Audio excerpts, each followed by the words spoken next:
ඔන්න යාළුවේ අදත් මම ඔයාලට ලස්සන කතන්දරයක් අරගෙන ආවා. අද කතන්දරේ නම තමයි අකී කරුමී මැස්සා.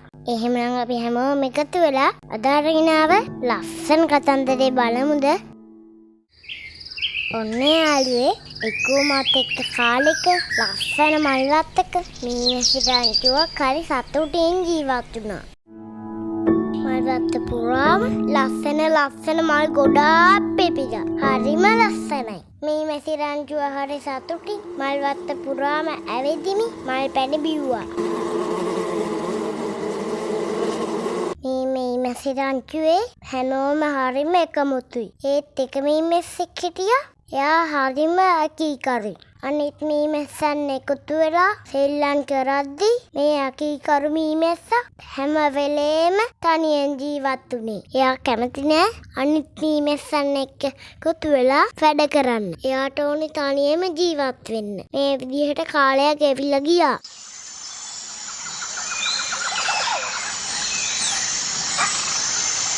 ඉතින් යාළුවේ දවසක් උදෙන්ම මීමැසි රංචුව මල් පැණි බොන්න මල්වත්ත පුරාම පියමිනී හිටියා.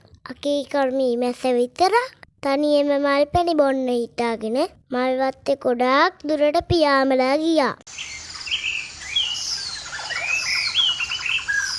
මේ අතරේ කාරුත් හිතපු නැති විදිහට අයියෙන් වහින්න පටන් ගත්තා. මීමැසි යාළුවෝ හැමෝම ඉක්මනින්ම එයාලගේ ඔඩුවට පියඹලා ගියා.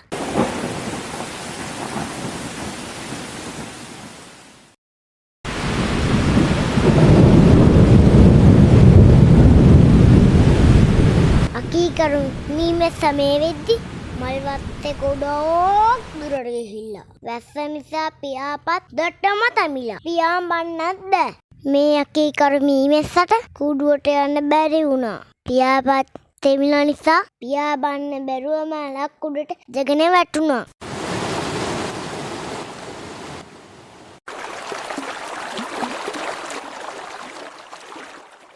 කුඩුවට ආව අනිත් මීමැස්සන් දැනගත්තා මේ අකීකරු මීමැස්සා තාමත් කුඩුවට ආවේ නෑ කියලා. මීමැසි යාළුවෝ හැමෝම එකතු වෙලා අකීකරු මීමැස්සා බේරගන්න යන්න තීරණය කරා.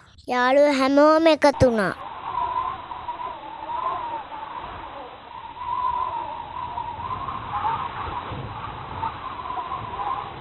යාළුවන්ට අකීකරු මීමැස්සව හම්බ වුණා. පියාඹන්න බැරුව අත්තට තෙමිලා හිටිය මේ අකීකරු මීමැස්සා යාළුවෝ එකතු වෙලා ඔසවගෙන කූඩුවට අරගෙන ගියා.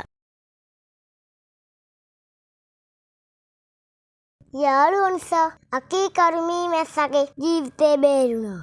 හැමෝටම හරිම සතුටුයි. යාළුවෝ එකමුතු වෙලා වැඩ කරපු නිසා අකීකරු මීමැස්සගේ ජීවිතේ බේරුණා. මගේ යාළුවා මේ කතන්දරෙන් පාඩමක් ඉගෙන ගත්තද? අපිත් කවදාවත් අකීකරු වෙන්න හොඳ නැහැ. අකීකරු වෙලා වැඩ කරොත් මේ අකීකරු මීමැස්සට උන දේ අපිටත් වෙනවා.